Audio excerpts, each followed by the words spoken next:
سائر في طريق الحق يا جند الله جند الله جند الله جند الله. بسم اللہ الرحمن الرحیم نحمد ونصلی علی رسولہ الکریم اما بعد. آپ کو معلوم ہے کہ رمضان شروع ہوتے ہی الحمدللہ جہاں دروس حدیث کا سلسلہ شروع ہے وہیں پر روزے سے متعلق اور دیگر شرعی جو احکام ہیں جو رمضان میں جن کو ہم کر رہے ہیں ان سے متعلق مسائل کا تذکرہ چل رہا ہے.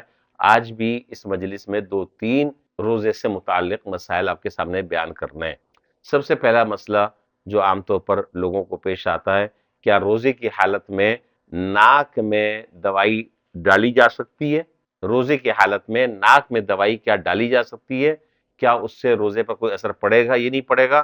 تو سمجھ لیجئے کہ ناک میں یا کان میں دوائی ڈالنے سے یا تیل ڈالنے سے روزہ فاسد ہو جاتا ہے.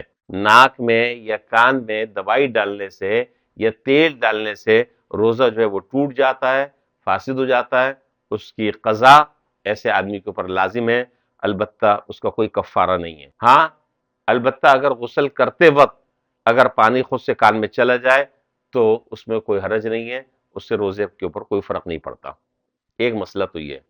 دوسرا مسئلہ جو ہے وہ یہ ہے سائر في طريق الحق يا جند الله جند الله جند الله جند الله.